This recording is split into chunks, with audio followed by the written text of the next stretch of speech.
Okay, it wasn't that bad, actually. Get on with it. Yes, get on with it. So, on this show, I like to be proven wrong. If a movie is bad, fine. I get a joke review out of it. I get to make a fun description of the whole film. I get to entertain you guys and make you laugh. That is the goal of this show, to entertain you guys while also telling you to watch whatever you like. I really do need to put a disclaimer in front of all these videos saying that these are my opinions, if I'm honest. That's what I did in the first video. Someone said that they didn't like what I said, and I explained that this is just opinions of mine. And you know what? That is true. These are my opinions, honestly. That being said, I love when I'm proven wrong. I love it when I'm proven wrong. I love when a movie changes my opinion on it throughout the film. And that is what Popeye the Slayer Man did. I thought I was going to go in with another made in UK piece of crap slasher film. And what I got was a made in New York City, actually, slasher film that actually had more effort than I thought it would have. This is, okay, let me explain something why I had to say it like that. First off, this may surprise you all, but the last 3 public domain horror films I've watched were made in Canada and the UK. I know, shocking. I was really not expecting this film to be made anywhere but Canada and the UK at this point, because, spoilers, I'm just going to tell you now, Goldilocks and the Three Bears, a movie I plan to review, possibly in April, is also made in the UK. It seems to be a staple at this point. All the public domain horror films I'm reviewing seem to be in other countries, which is weird. So, I expected Popeye the Slayer Man to be in another country as well. But no, shot in New York, some shots shot in Wisconsin. I expected Popeye to kill someone with a wheel of cheese. Who knew? But he didn't. 1 star off. I don't do stars. Anyway, the movie itself is actually good. I would recommend it to anyone who likes dumb fun. It's not scary, I will say that. But there's some scary shots. It's well shot, actually. This isn't just like, you know, someone with a camera and they don't have a tripod. There's some decently shot scenes. There's some well done camera shots. There's some tripod shots. There's some dolly shots, actually. There's some well done cinematography in this movie. And that is the biggest shock of all at this point.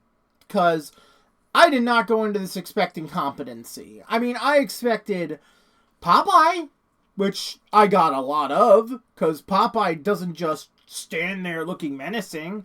He does, but he talks. He does Popeye stuff. He uses an anchor. Like the other one did, but, you know, this one uses an actual anchor. This one has the arms of Popeye, like the actual cartoony arms. This one has like the facial features, because like it's prosthetics, yeah, but like the other one actually looked like Popeye in real life. Maybe that was a little prosthetic, but this one actually like prosthetically looks like Popeye and dresses like him even more so, and he even talks like Popeye. And it's like he says, "I am what I am." Even like the subtitles even say "yam." He's like, "I am what I am," and it's like the subtitles say "yam," which is like, it's that touch. It's that little touch that just makes it so much, like, goofy. And I loved it so much. And, like, the music isn't great. It's, like, generic horror, but, like, it helps a little bit. Oh, God. I'm rambling. But for this review, I feel like it's necessary because there's actually a story that works throughout the whole film. Like, they don't hide a lot. Like, the whole story is built around Popeye and the legend of the Sailor Man. And how 20 years ago, this vegetable canning plant shut down. No one knows why they shut down. It was just shut down overnight. And now the Sailor Man. I have to stop myself from saying Slayer Man, because they do call him the Slayer Man later in the film. And it is a fun scene. It's goofy and it's hokey, but it works for the movie. And so, like, I have to stop myself from calling the Slayer Man, because in the context of the movie, they do call him the Sailor Man. So it works. It actually does work. So these kids in this college, they want to do a documentary on the Sailor Man. They do call him Popeye later too. He's called Popeye sometimes, but he's primarily called the Sailor Man.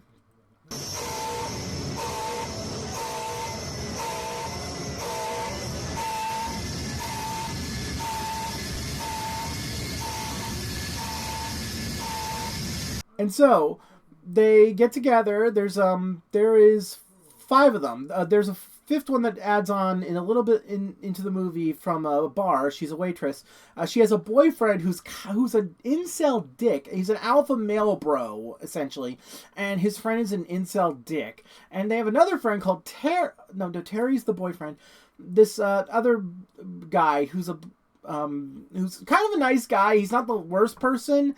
He does get killed later, which is kind of sad, because, you know, he's not the worst person in the world. Like, he's kind of got that mentality of, oh shit, I will probably die if I stay here. So he does run off and, like, leave someone else to die. I'm not going to spoil all the deaths in this movie, just, like, 1 or 2 of them. Because, like, there is a lot more to this movie than meets the eye. I'm going to say that right now. So, but, essentially, they go to the canning factory because they want to do the documentary. Now, before this, the owner of the factory, he wants to just sell the place off for condominiums. It's revealed that the factory might have had a contamination leak involved with the food. So, he wants, just like everyone gone, he wants to get rid of this place. He hires a security guard to just, like, get rid of anyone in there. Just, like, do whatever you have to do. Pay them, beat them up, whatever. And before this, like, the first 5 minutes were already online. They released the first 5 minutes. They showed off Popeye. They showed off the gore, the violence, and everything. And Popeye looks great. I already said that. So, something I want to mention is the story is not going to go the way you're going to expect. You're expecting mindless Popeye violence. Popeye is not the big villain in the movie. That's something I want to get out of the way right now. He is actually not the worst person you will meet in the movie. He's actually not a horrible character. He's less, I don't know how to describe Popeye. Not Leatherface, honestly. Not Leatherface, not Jason. He's more sympathetic by the end of the film than you'll realize. And, I'm going to be honest. You probably just saw a split earlier. I put in the spoiler warning because, like, I have to talk a bit about the story. And so near the end of the film, they do talk about the actual, like, what happened at the factory. So what happened is there was a contamination leak. They shut the factory down. However, the person who leaked the contamination information, Olive Oil, which was Popeye's wife, the mother of the female lead of the movie, disappeared. They don't know if she's dead. They don't know if she was kidnapped and just removed. They don't even know if she's in witness protection, actually. That's another thing. It could be witness protection. That's something that happens in real life as well. So Sweet Pea, who is actually the girl, the main character lead, I don't actually know her name, if I'm honest. It actually left me. I know the main lead is Dexter, which is kind of a funny name.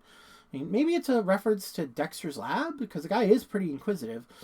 But anyway, Popeye recognizes Sweet Pea, which also reference to the original Popeye stuff. Incidentally, the guy who wants hamburgers is in the movie too. He was actually trying to get hamburgers on layaway, it turned out. on a loan or layaway earlier. And there's a few Popeye references in the movie, not many. So it's kind of nice that they didn't go hog wild.